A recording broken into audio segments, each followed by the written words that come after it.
दोस्तों आज हम बात करने वाले हैं ढोंगी महाराज या फिर एक भूखी महाराज के ऊपर। वो आजकल इंस्टाग्राम, यूट्यूब ना जाने हर सोशल मीडिया में छाए हुए हैं एक मीम्स के रूप में और ज्ञान देने के रूप में। तो सबसे पहले महाराज के बारे में कुछ चीज़ जान लेते हैं कि महाराज जी को कितना ज्ञान है। तो महाराज जी से जब पूछा गया कि महाराज जी क्या हमें लड़ाई करनी या नहीं करनी चाहिए, तो उसमें महाराज जी ने क्या ज्ञान दिया हमें। गुरुजी कॉलोनी का ही था एक लड़का। अच्छा, कॉलोनी का था। जी हाँ, तो गाली गुप्तार हो रही थी, गुस्से गुस्से में थोड़ा तो पाइप मारा, थोड़ी सी चोट लगी थी और उसको पाइप पे ही खत्म हो गया। तो कहा सिर में ही मारा था? सिर में थोड़ी जरा सी चोट आई थी। अरे तो सिर में क्यों मारा, हाथ में मारा होता। गुरुजी अब पहले इतना नॉलेज नहीं था, अब हो गया नॉलेज, अब नॉलेज हो गया। अब कहाँ मारोगे? तो भूखी महाराज जी के हिसाब से हमें लड़ाई तो नहीं करनी चाहिए, लेकिन लड़ाई अगर कर रहे हो तो उनके हाथों पे वार करना चाहिए। चलिए जानते हैं, जब महाराज जी से किसी लड़की ने उनसे पूछा कि उसे काम करना चाहिए या नहीं करना चाहिए, तो महाराज जी ने क्या बोला। तो जब बिजनेस कर रहे हैं, पति कमा रहे हैं मस्त, तो आपको क्यों काम करना है? गुरुजी मेरे घर के काम कर। वाह, महाराज जी के पास तो बहुत ज्ञान है। चलिए महाराज जी, आज हमें बता दीजिए कि जो आजकल इतने रेप बढ़ रहे हैं वो क्यों बढ़ रहे हैं। लड़कियों का रेप क्यों होता है? क्योंकि लड़कियों ने शास्त्र पढ़ना छोड़ दिया और शस्त्र चलाना छोड़ दिया, तो बलात्कार तो होगा। तुमने अपनी बेटियों को झांसी की रानी बनाई होती ना मेरी माँ, तो फिर बलात्कार होता, फिर बताते आप। लीजिए, महाराज जी के साथ सारी गलतियां लड़कियों की है, लड़कों की कोई नहीं, कि लड़कियां लक्ष्मीबाई नहीं बन पा रही है। चलिए अब हम महाराज जी से मैथ का ज्ञान भी ले लेते हैं कि महाराज जी पे मैथ का ज्ञान कितना है। 70 में क्या जोड़ें कि 17 हो जाए? फास्ट। माइनस के 53। अरे माइनस प्लस नहीं लगेगा यार, आप जोड़ना है, घटाना नहीं है। हम बोल रहे हैं जोड़ो, प्लस करो। 70 में क्या जोड़ दें कि 17 हो जाए? आ की मात्रा जोड़ दो, हो जाएगा। अरे अरे, महाराज जी के पास तो कुछ ज़्यादा ही ज्ञान है।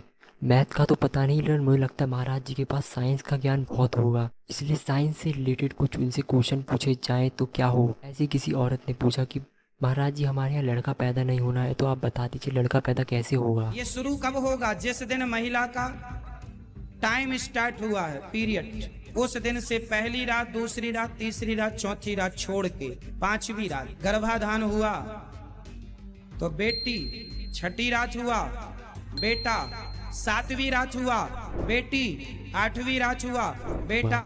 और यही नहीं, इनसे एक और सवाल पूछा गया कि उन किसी के त्वचा में अगर कोई रोग है तो उसको कैसे हटाया जाए। शुद्ध देसी गाय के गोबर से यदि आप स्नान करते हैं, गोबर को शरीर में मलते हैं और मल मल के शरीर नहाते हैं, चेहरे पर भी यदि आप गोबर शुद्ध देसी गाय का, तो त्वचा संबंधी जितने रोग हैं वो समाप्त हो जाते हैं। इससे ये पता चलता है, अच्छा महाराज जी ने डॉक्टर ही नहीं कही, नहीं तो आजकल बीमारी होने से ज़्यादा बीमारी ज़्यादा हो जाती थी। और यही नहीं, महाराज जी ने ऐसे ही ना जाने अलग अलग सवालों के कुछ अलग अलग जवाब ही दिए। तो मैं भी जवाब लगा के दरवाजा नहाए तो भी निर्वस्त्र नहीं नहाना चाहिए। अच्छा, निर्वस्त्र हो किस लिए नहीं नहाना चाहिए? क्योंकि भले हमें कोई ना देख रहा हो पर प्रकृति तो देख रही है। माना कि कोई आदमी मांसाहारी है, वो मांसाहारी आपको पानी लाके दिया और आपने उसका पानी पिया, तो जैसा पियोगे पानी वैसी होगी वाणी। चलो तो एक बार शुरू से शुरुआत करते हैं। महाराज जी के बारे में सबसे पहले तो मैं बता दूं, महाराज जी का जो असली नाम है वो अनिरुद्ध आचार्य महाराज जी है, जिनका जन्म 27 सितंबर 1989 को हुआ। वह जबलपुर के रहने वाले थे। इसकी ज़्यादा जानकारी के लिए आप महाराज का चैनल जाके देख सकते हैं, उसमें आपको पूरी वीडियो मिल जाएगी। आपको इसका लिंक डिस्क्रिप्शन में दे दूंगा। महाराज जी आजकल सोशल मीडिया में कुछ ज़्यादा ही फेमस हो के एथलीट मीम्स समझ सकते हो। बहुत लोग तो मीम्स को लेकर खुश हो जाते हैं कि मीम्स है, चलिए मज़े करके हम छोड़ देते हैं, लेकिन तुम्हें नहीं पता होगा ऐसे बहुत से लोग बाबा जी में पूर्ण विश्वास करते हैं और उनकी कई बातों को अपनाने भी लग जाते हैं, जो कि उनके लिए ख़तरनाक हो सकता है। सो क्या ऐसे बाबाओं को हमें क्या अपनाना चाहिए? नहीं। बाबा लोग जो होते हैं या फिर कोई सत्संग करता है या अलग चीज़ करता है, जो कि बहुत ही बढ़िया चीज़ है कि अगर तुम भगवान के ऊपर ज्ञान दे रहे हो, भगवान के ऊपर में समझा रहे हो तो बढ़िया है। लेकिन जब तुम इसको कुछ अलग लेवल में करने लग जाओ तो लोगों के खिलाफ वो गलत हो जाता है।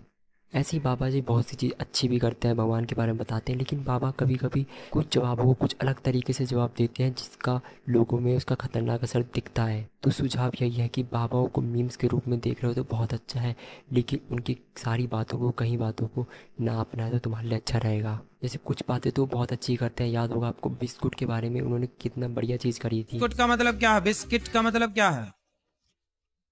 Whisky kit. उनको समझाने का तरीका थोड़ा सा ही विचित्र था। वो डायरेक्ट ये भी कह सकते थे कि बिस्कुट सेहत के लिए इतने अच्छे नहीं होते, लेकिन उनका कुछ अलग ही तरीके से वो बताते हैं, जिसका लोगों को समझ थोड़ा अलग तरीके से आता है। एट द एंड यही रिजल्ट है कि इन बाबाओं पर थोड़ा कम विश्वास करके अपनी ही मेहनत पर विश्वास रखो। जरूरत से ज्यादा सुंदरता गुण नहीं है, दोष है। एक ही धर्म है नारी का, केवल पति की सेवा।